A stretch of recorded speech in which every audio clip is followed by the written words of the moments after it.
Boom. That's a Stash Bros exclusive right there. There we go. That's what I'm saying. Stash Bros exclusive.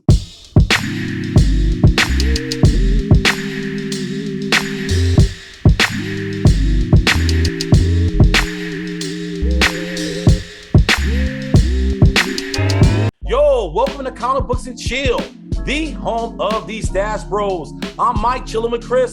What's up, comic book heads? Welcome to another show. We appreciate the support. Please sit back, relax, and enjoy some more comic book content. After a holiday hiatus, we're ending the year with a bang. Woo! We have the Swamp Thing Green Hill art team joining us.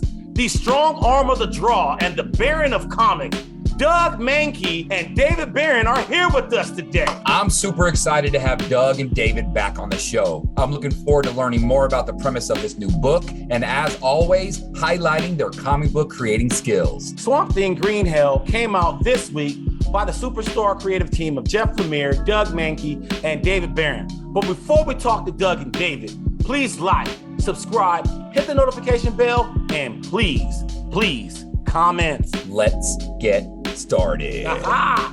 We've been waiting on this for about half a year.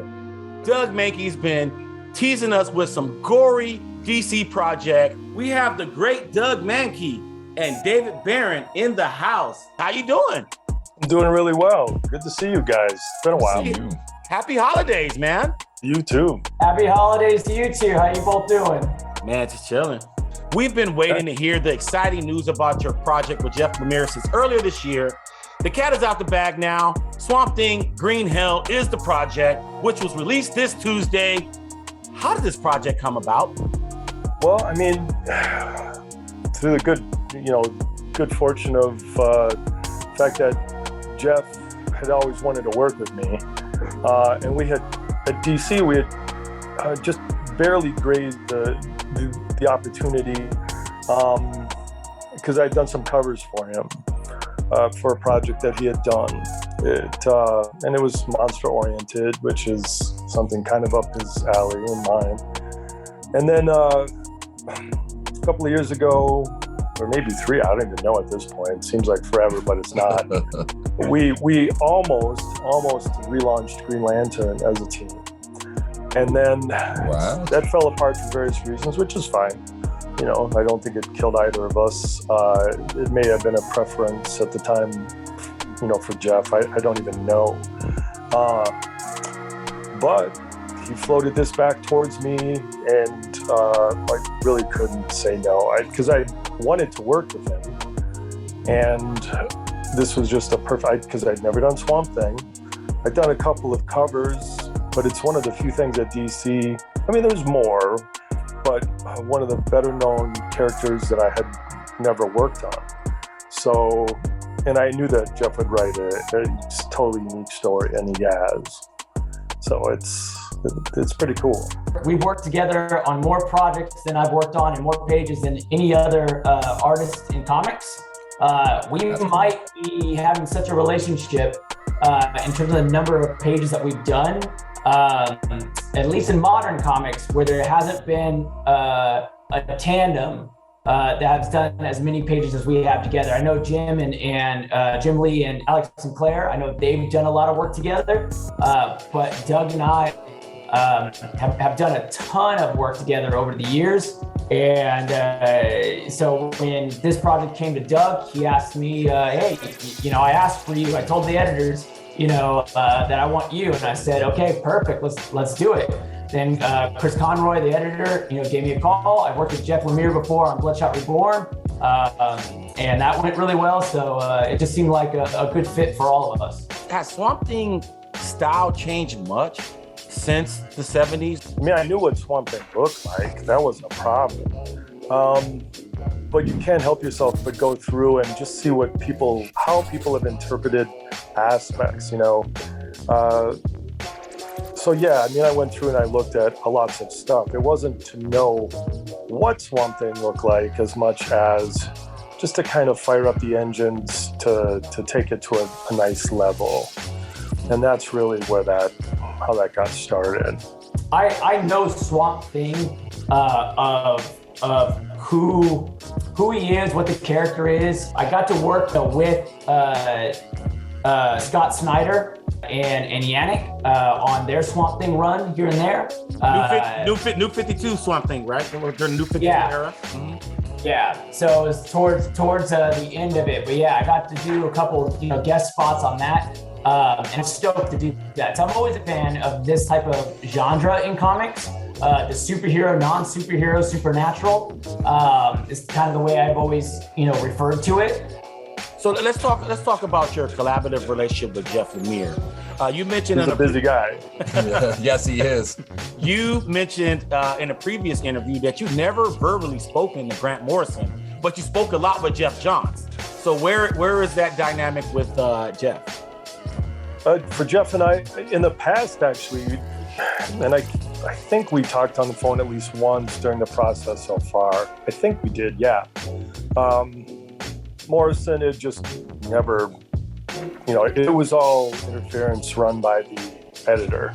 So, and because with Morrison, there was so many questions regarding some stuff that it was probably best filtered through somebody who could condense it and ask very specific things. So that was helpful. But with Jeff, it's more like a mutual admiration, and at this point, because of I would assume just how things have gone, for him career-wise, I know he's a busy guy. He can't not be busy.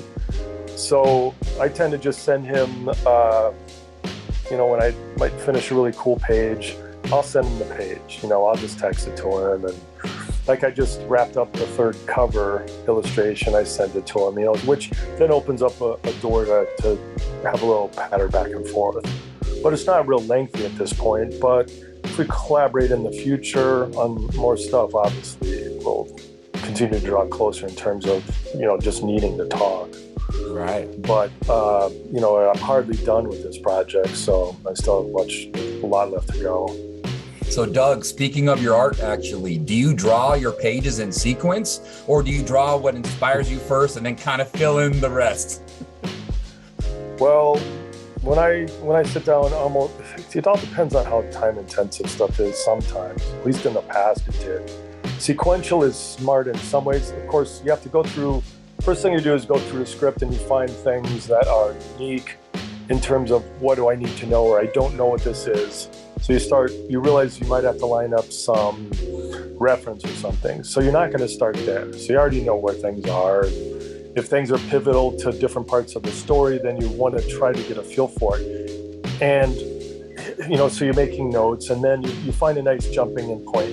And sometimes it might be at page 1, or it might be page, 28 or something. But you have to get for me, working like strictly sequentially from page 1 to the end of the book has never really been how I've done anything.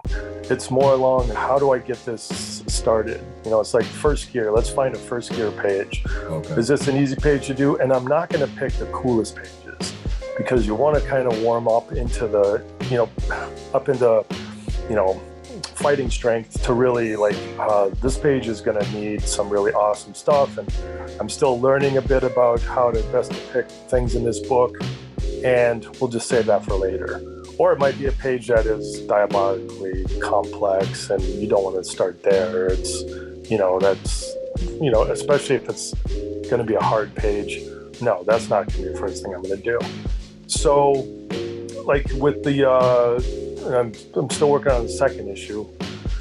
What I did was I found just a really serene, cool double page spread that I could do, and I was super happy with it. Spent way too much time on it, but it was a great way to get the story going, which kind of set the stage for doing more, we'll say even more, let's say a mundane page or something. Once you've gotten a little excitement into your blood where a story like this is concerned, then the rest starts to make sense. And it just doing it that way, prepping for doing more. Some people will go on page 1 and they'll go to page 22. The way I was taught of how you best fit deadlines in as a professional when the script is fully done, because sometimes the script isn't even fully done, so you're kind of getting pieces of script to work on. But when you have a full script, usually you do the first couple pages, right away, because a lot of times they'll need a preview. Then you'll do all the awesome pages of the book. Then you'll do the end of the book.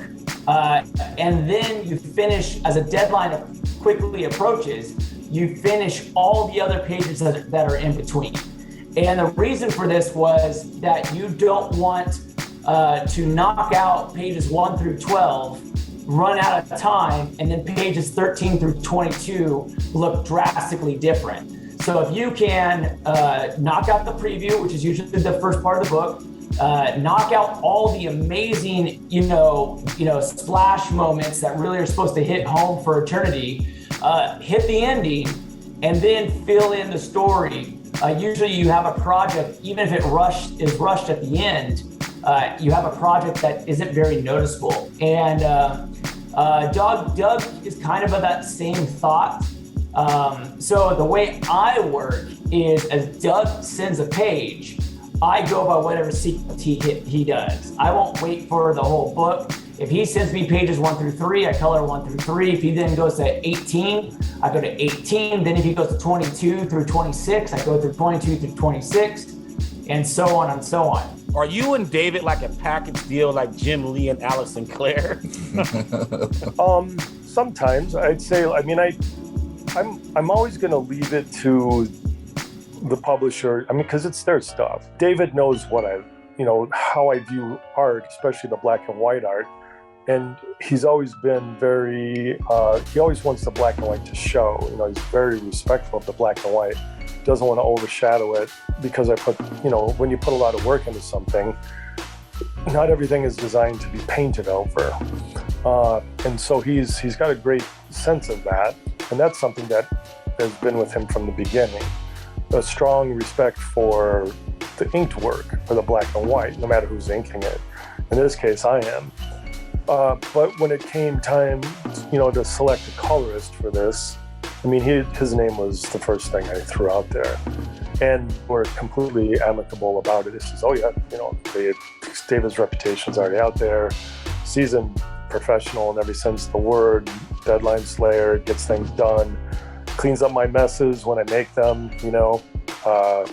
astonishingly good work ethic and talent. So there's no reason to say no, but I do leave it up to them.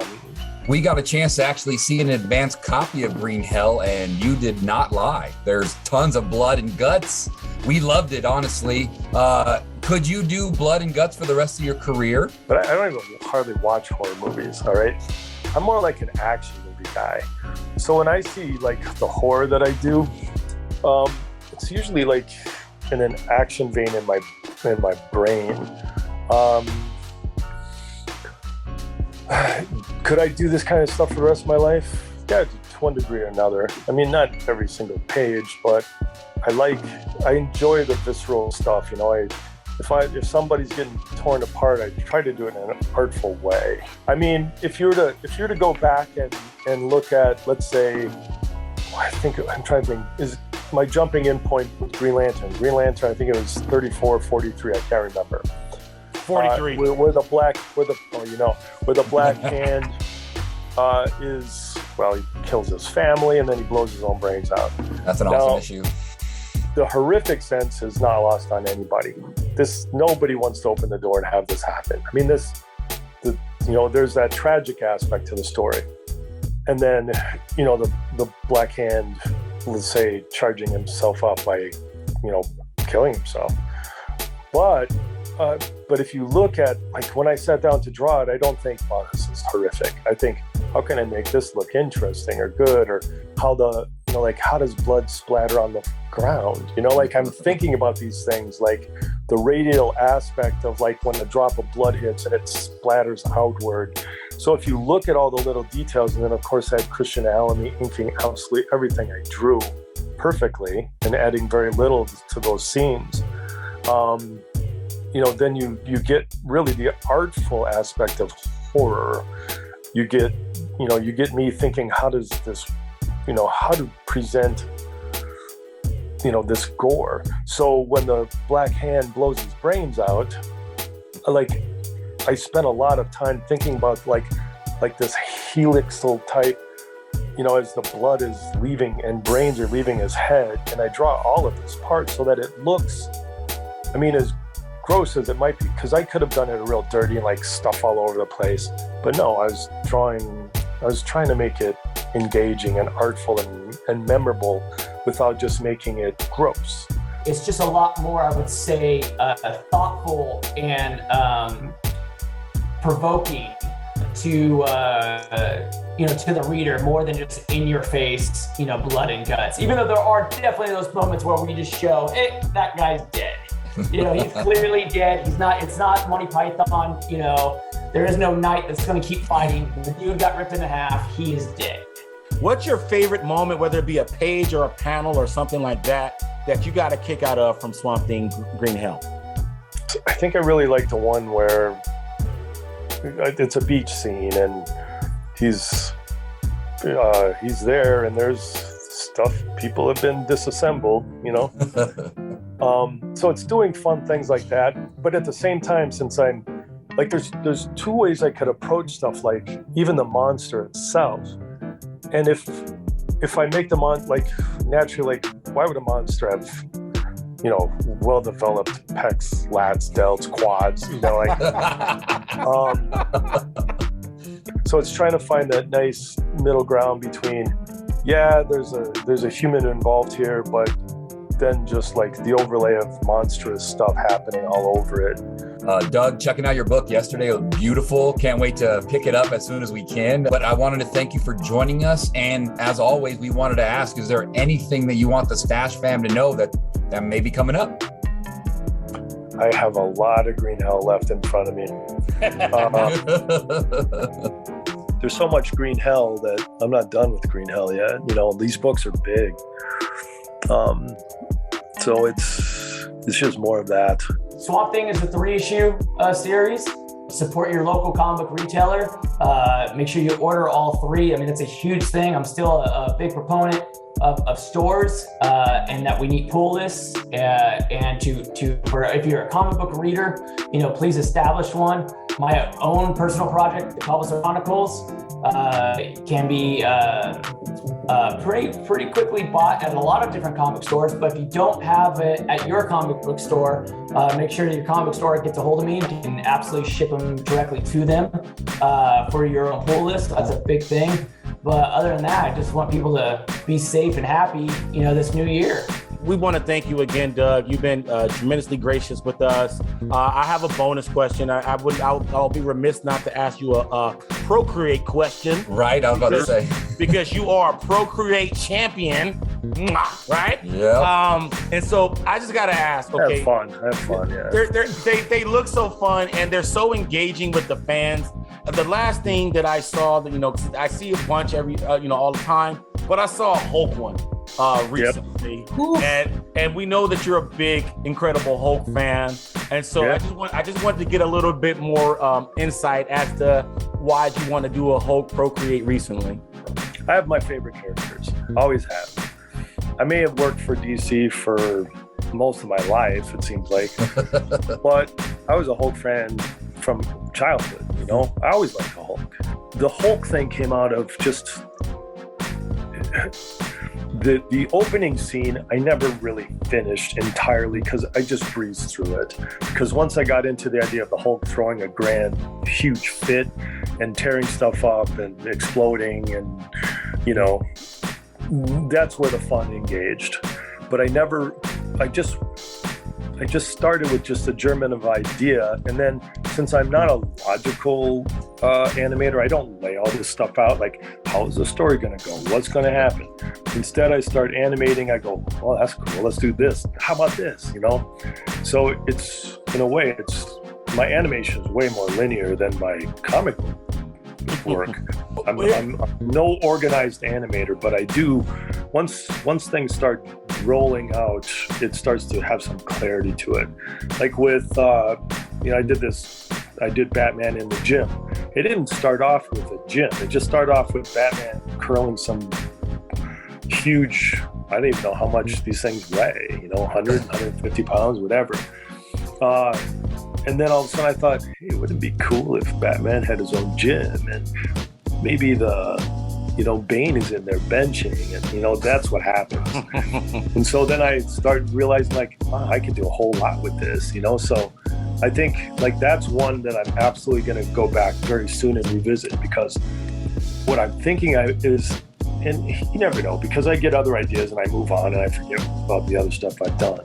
So at this point, my idea is I'm going to keep the opener, like where he pulls up in the Batmobile in front of it, but I'm going to put a title sequence depending on what he's training, like Batman Leg Day, so he gets up there, comes through the doors, and all the same opening as he walks in, and then, like, it's going to be Batman, like Leg Day squatting, and I really badly want to have him training with the Penguin, because Penguin was at the squat rack right now. Yeah, right there. So I'm watching it right now. His little legs just shaking as he's trying to squat up and down, and Bats is just like, like slap him on the back. Oh my God, dude. A lot of people play video games and game. Doug does procreate and entertain the world on social media. Yep. I love it. Let's give it up for the strong arm of the draw, Doug Mahnke. Let's go. Woo, Doug. Thanks. Thank you so much. Well, that's all for our show. If you like what you see, please subscribe and hit the like button. We are the Stash Bros. I'm Mike, speaking for Chris, Doug Mahnke, and David Barron. We are out. Peace.